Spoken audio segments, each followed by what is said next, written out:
दुनिया की घड़ियां आज शायद उल्टी चलनी शुरू हो गई हैं और मानवता एक ऐसे मोड़ पर खड़ी है जहां एक गलत कदम और एक बटन का दबना पूरी सभ्यता को राख में बदल सकता है। मिडिल ईस्ट के तपते रेगिस्तान में इस वक्त बारूद की गंध इतनी तेज हो चुकी है कि इसकी तपिश वाशिंगटन से लेकर मॉस्को और बीजिंग तक महसूस की जा रही है। क्या किसी ने सोचा था कि शीत युद्ध के बाद का सबसे बड़ा तनाव एक ऐसी मिसाइल के इर्द गिर्द बुना जाएगा जो रूस के राष्ट्रपति व्लादिमीर पुतिन ने अपने सबसे कट्टर अमेरिकी विरोधी मित्र देश ईरान को सौंपी है। जी हां, खबरें आ रही हैं कि रूस ने ईरान को अपना सबसे गुप्त और खतरनाक ब्रह्मास्त्र स्कंदर-M मिसाइल सिस्टम सौंप दिया है।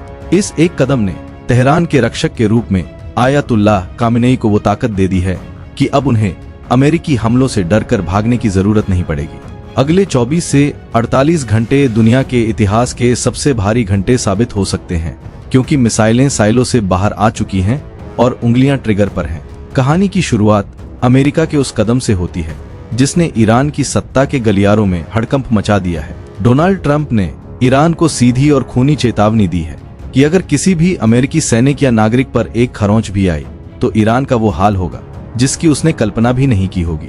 इस धमकी को हकीकत में बदलने के लिए अमेरिका ने इराक और तुर्की से सटी ईरान की सीमाओं पर अपनी सबसे खूंखार यूनिट डेल्टा फोर्स के कमांडोज को उतार दिया है। ये वो योद्धा हैं जो बिना आहट के आते हैं और रातों रात पूरे देश का नक्शा और सरकार बदलकर चले जाते हैं। जवाब में ईरान ने तुरंत अपने पूरे एयर स्पेस को सील कर दिया है और एक नोटिस टू एयरमैन जारी किया है। इसका मतलब है कि ईरान अब 1000 किलोमीटर की दूरी से ही किसी भी विमान को अपना निशाना बना सकता है। ईरान ने अपने एयर डिफेंस सिस्टम को अब फ्री हैंड दे दिया है, यानी जो भी संदिग्ध दिखे उसे मार गिराओ। ईरान को डर है कि अमेरिका वेनेजुएला स्टाइल में तख्तापलट की कोशिश कर सकता है, इसलिए तेहरान अब एक लोहे के किले में तब्दील हो चुका है। लेकिन इस पूरी बिसात का असली खिलाड़ी पर्दे के पीछे बैठा है व्लादिमीर पुतिन।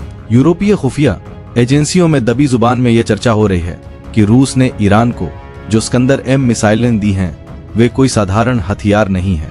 यह मिसाइल आवाज की गति से 7 गुना तेज की रफ्तार से चलती है, जिससे यह दुनिया के किसी भी रडार और इंटरसेप्टर सिस्टम के लिए अदृश्य हो जाती है।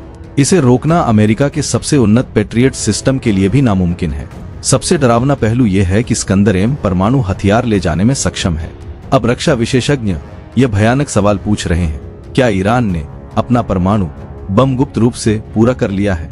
क्योंकि अगर ईरान के पास परमाणु तकनीक है और अब उसे लॉन्च करने के लिए स्कंदर जैसा सटीक प्लेटफॉर्म मिल गया है, तो इजराइल और मिडिल ईस्ट में मौजूद अमेरिकी बेस अब सिटिंग डक्स आसान शिकार बन चुके हैं। पुतिन का यह कदम अमेरिका को यूक्रेन युद्ध का बदला लेने के लिए दिया गया एक सीधा और विनाशकारी संदेश है।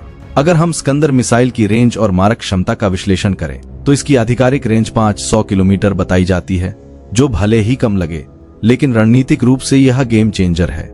इस रेंज के साथ ईरान अपने प्रॉक्सी देशों सीरिया, इराक और लेबनान की जमीन का इस्तेमाल करके इजराइल के दिल यानी तेल अवीव, हाइफा और डिमोना न्यूक्लियर प्लांट को सीधा निशाना बना सकता है। इतना ही नहीं, कुवैत, कतर, UAE और इराक में मौजूद अमेरिका के जितने भी बड़े मिलिट्री बेस हैं वे सब इस मिसाइल की जद में आते हैं। यह मिसाइल 480 से 700 किलोग्राम का वारहेड ले जा सकती है और इतनी सटीकता से गिरती है कि जमीन के अंदर बने बंकरों के भी परखच्चे उड़ा सकती है। अमेरिका जानता है कि अगर युद्ध हुआ तो ईरान इन मिसाइलों की बारिश कर देगा, जिससे हजारों अमेरिकी सैनिकों की जान जा सकती है। यही वो डिटेरेंस यानी डर है जो फिलहाल अमेरिका को सीधा हमला करने से रोक रहा है। अब दुनिया के सामने सबसे बड़ा सवाल है, पहला बटन कौन दबाएगा? सैन्य सिद्धांतों और इतिहास को देखें तो पहल करने की सबसे ज्यादा संभावना इजराइल और अमेरिका की है। इजराइल का एक अघोषित सिद्धांत है जिसे बेगिन डॉक्ट्रिन कहते हैं। इसके मुताबिक इजराइल अपने दुश्मन को कभी भी परमाणु हथियार हासिल नहीं करने देगा, चाहे इसके लिए उसे दुनिया की परवाह किए बिना प्रीएम्प्टिव स्ट्राइक ही क्यों न करनी पड़े। जिस तरह की खबरें आ रही हैं कि रूस ने ईरान को परमाणु सक्षम मिसाइलें दी हैं, इजराइल इसे अपने अस्तित्व के लिए रेड लाइन मानता है। मोसाद और CIA को अगर यह पक्का यकीन हो गया कि ईरान परमाणु बम को स्कंदर मिसाइल पर फिट करने के करीब है, तो वे ईरान के हमले का इंतजार नहीं करेंगे। वे दुश्मन के हथियार उठाने से पहले ही उसका हाथ काट देने की रणनीति पर काम करेंगे। वहीं ईरान की रणनीति अब तक जवाबी कार्रवाई की रही है, लेकिन रूस से मिले नए हौसले के बाद वह भी पहले वार की सोच सकता है। एक और बहुत बड़ा सवाल जो हर किसी के मन में है, क्या ईरान के पास ऐसी कोई मिसाइल है जो सीधे न्यूयॉर्क या वॉशिंगटन तक पहुंच सके। इसका तकनीकी जवाब फिलहाल नहीं है। रूस की इस्कंदर मिसाइल अमेरिका तक नहीं पहुंच सकती। ईरान की सबसे लंबी दूरी की मिसाइलें जैसे शहाब 3, सिजिल और खुर्मशहर की रेंज 2000 से 2500 किलोमीटर तक है। ये मिसाइलें पूरे मिडिल ईस्ट, इजराइल और यूरोप के कुछ हिस्सों तक तो मार कर सकती हैं, लेकिन अटलांटिक महासागर पार करना इनकी क्षमता से बाहर है। हालांकि ईरान अपने स्पेस प्रोग्राम के नाम पर ICBM तकनीक पर तेजी से काम कर रहा है, लेकिन असली खतरा यह है कि ईरान को अमेरिका तक पहुंचने की जरूरत भी नहीं है। मिडिल ईस्ट में मौजूद अमेरिकी युद्धपोत और दूतावास अमेरिका की ही जमीन माने जाते हैं। अगर ईरान ने कतर या बहरीन में मौजूद अमेरिकी 5th फ्लीट पर हमला किया तो वह सीधे अमेरिका के दिल पर वार करने जैसा ही होगा। ईरान इस लड़ाई में अकेला नहीं है। रूस और चीन खुलकर उसके साथ आ गए हैं। दक्षिण अफ्रीका के तटों पर रूस, चीन और ईरान ने एक विशाल संयुक्त नौसैनिक अभ्यास शुरू किया है जिसे विल फॉर पीस नाम दिया गया है। कहने को यह शांति के लिए है, लेकिन असल में यह शक्ति का प्रदर्शन है। इस युद्धाभ्यास को चीन लीड कर रहा है, जो अमेरिका को सीधा संदेश है कि अगर तुमने ईरान को छुआ तो तुम्हें सिर्फ तेहरान से नहीं बल्कि एक ग्लोबल अलायंस से निपटना होगा। ईरान हाल ही में BRICS में शामिल हुआ है, जिससे उसे एक कूटनीतिक कवच मिल गया है। यह नया गठबंधन बताता है कि दुनिया अब एक ध्रुवीय नहीं रही, जहां अमेरिका अपनी मर्जी चला सके। रूस का मिसाइल देना और चीन का अपनी नेवी भेजना, यह सब अमेरिका को मिडिल ईस्ट में उलझा कर रखने की एक सोची समझी वैश्विक रणनीति का हिस्सा है। ईरानी खतरे और रूसी मिसाइलों की काट के लिए इजराइल ने भी अपनी तैयारी पूरी कर ली है। आपने आयरन डोम का नाम तो सुना होगा, लेकिन अब इजराइल ने उससे भी खतरनाक और भविष्यवादी सिस्टम आयरन बीम को एक्टिवेट कर दिया है।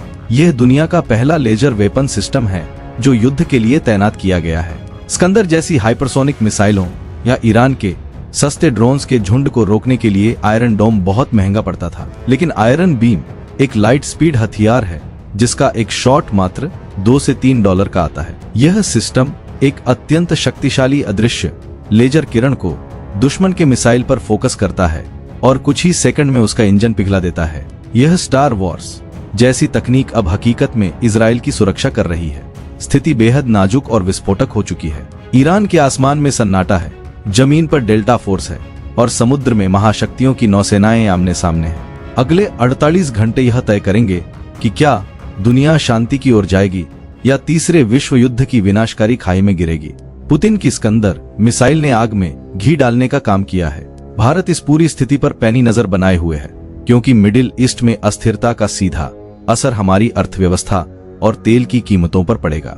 हमें उम्मीद करनी चाहिए कि कूटनीति की जीत हो, क्योंकि इस युद्ध में कोई विजेता नहीं होगा, सिर्फ विनाश होगा। दोस्तों, युद्ध के मुहाने पर खड़ी इस दुनिया और पुतिन की इस खतरनाक चाल पर आपका क्या कहना है? क्या इजराइल को अपनी सुरक्षा के लिए ईरान पर पहले हमला कर देना चाहिए या बातचीत ही एकमात्र रास्ता है? अगर आपको भारत की सुरक्षा मजबूत करने की यह बात सही लगती है, अपनी राय हमें कमेंट में बताइए। वीडियो पसंद आए तो इसे लाइक करें, अपने दोस्तों के साथ शेयर करें और हमारे चैनल को सब्सक्राइब करना ना भूलें। मिलते हैं अगले वीडियो में।